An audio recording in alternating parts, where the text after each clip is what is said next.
So this is the Quran. Because I've studied the Quran cover to cover. And if there was a mut'a verse, trust me, we'd know. Surah An-Nisa, go ahead.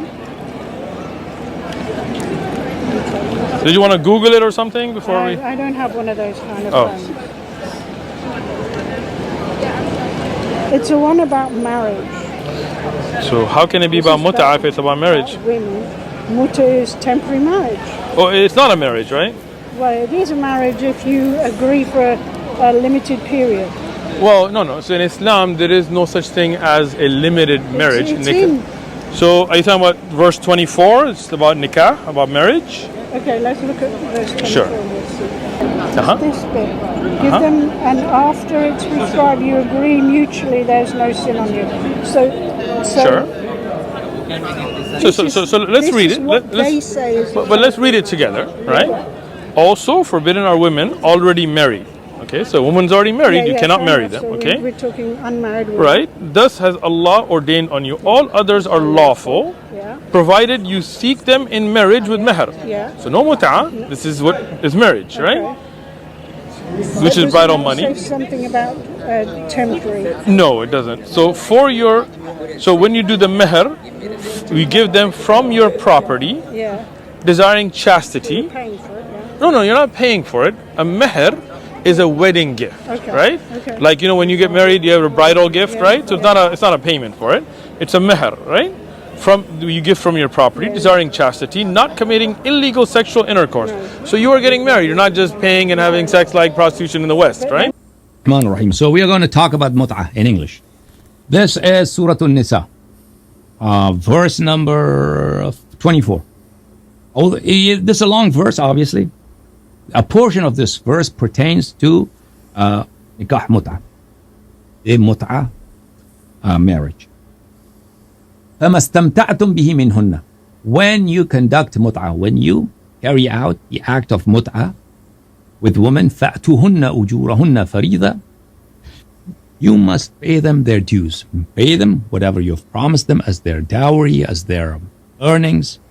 So the word here is not really dowry. The word here is ujur. Ujur means salary. So it's an act of hiring somebody actually in Quran. It is an act of hiring. So when you hire a woman as a mut'ah, so Quran is very open. Pay them their salaries.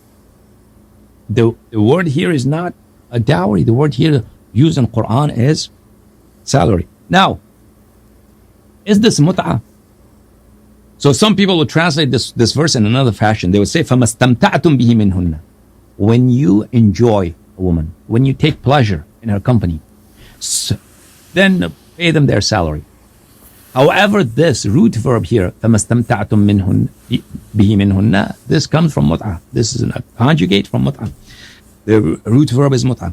Now, you have seen, you have watched, Shaykh Uthman ibn Farooq has spoken so many lies related to one verse, Quran 4:24, where Mutta is mentioned in Quran. But Shaykh Uthman ibn Farooq is so much ashamed of this evilness, evil practice of temporary marriage like prostitution, that he is hiding that.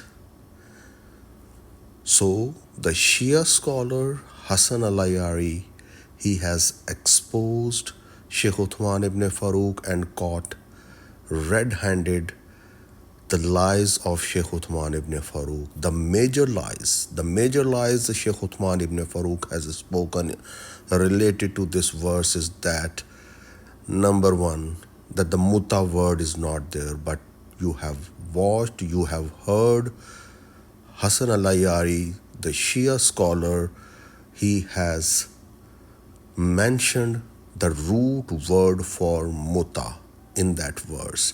And then Shaykh Uthman ibn Farooq, he lied that it is a gift. You give gift and it is marriage. But no. This is player marriage, temporary marriage like prostitution, and Hassan Allahyari has shown the word which is payment, salary, wages. You are paying, you are hiring, and that is for a limited period, which Shaykh Uthman ibn Farooq has denied. So you have seen how many lies Shaykh Uthman ibn Farooq used to speak just to spread Islam. But Shaykh Uthman ibn Farooq, if you are ashamed, if you feel embarrassment about the true teaching of Islam, then I would say you are out of Islam. You are not living a life of Muslim. And Shia Muslim scholar Hassan Allahyari is honest enough to speak the truth. Whether that truth is connected and related to evilness in Islam, but still Hassan Allahyari is honest enough to speak that truth. I want to invite you, Hassan Allahyari, I want to invite you to come to Christian faith, because what you are telling us, that is evilness of society. That is prostitution, which is not acceptable. I want to invite Hassan Allahyari and Shaykh Uthman ibn Farooq to Christian faith, where the marriage is so sacred and holy. That marriage, one marriage is for life, in which husband and wife, they live in happy and in sorrow, they live together. They take care of one another for life. And they are one flesh. So I want to invite you to come to this bond, a marriage which is with covenant. Come to the superior and greater teaching of God.